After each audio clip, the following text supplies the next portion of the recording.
Muthenya wa Juma hwaine thutha wa gutiriha kambeini cia gicua-ini, Odinga na mutirithia wake kiama-ini kia Azimio One Kenya Alliance Martha Karua manyitanĩire na onjoria na aigithia bũrũri-inĩ ndereti-inĩ ya uria bũrũri ũngĩteithũra macegera-inĩ ma ungumania na aungumania.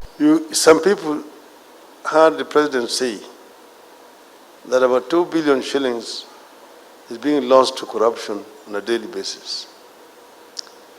It's not a joke. It's not a joke.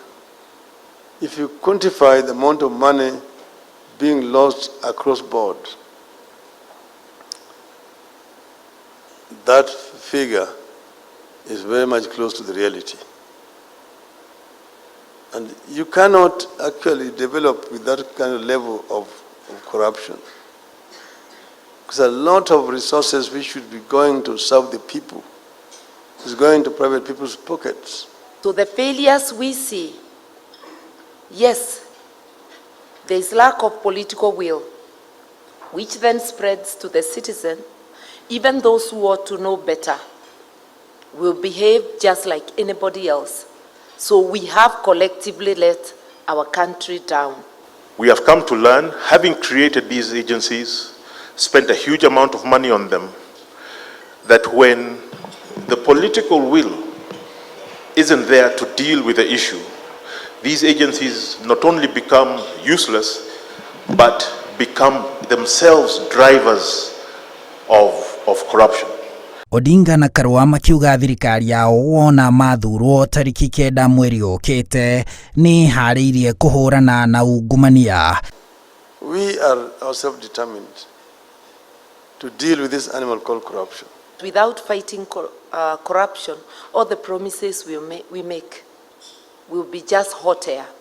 It's easy to promise, but for us to be able to have that money to do that, the resources to do what we promise, we have to fight corruption.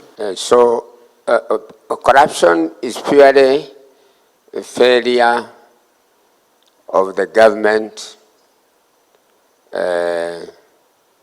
to take action. If I know that I will not be punished. We can't afford to get it wrong. We don't have much time. We have huge pressure because of our debt situation, because of the cost of living. Area maugite mari na umenyo na uhoti wa kuhurana na ungumania uria maugite uhithanagio bajeti igithondekwo ukahithanio na njira ya kuimbiriria mathogora ma gwaka tabarĩra cia thirikari ukahithanio kambuni-inĩ cia andũ marĩ thirikari-inĩ na no maheanaga kandarathi cia thirikari na ukahuthira mbeca cia mũingĩ gutongia andũ kĩũmbe. Rĩu makienda Akenya ruhonge rwa magoti atongoria na honge ciothe cia thirikari manyitanĩre guteithũra bũrũri. This thing animal called corruption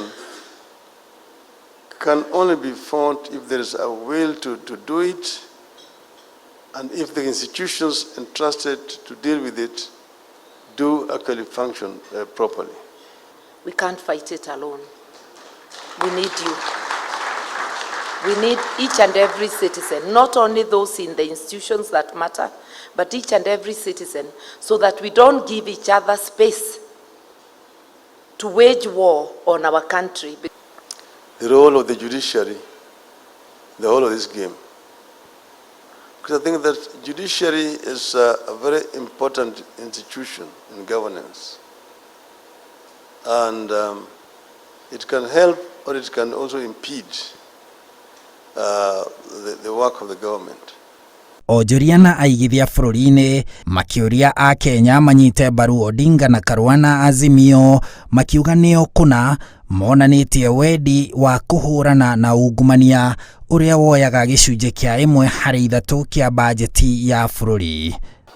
Honorable Raila Odinga and Honorable Martha Karua have convened this fundraising gathering and made corruption an issue. As you know, their competitors have, if I'm not mistaken, said it's not an issue they plan to address. If we want a clean country, I can guarantee you, I know these people very well. I'm older than them, and I have been very close to them I can assure you, and I do assure Kenyans, that we will have a free country if we put them in office, unless they change. Handũ-inĩ ha Inooro TV, njĩtagwo Harun Njoroge wa Maina. And you can continue with the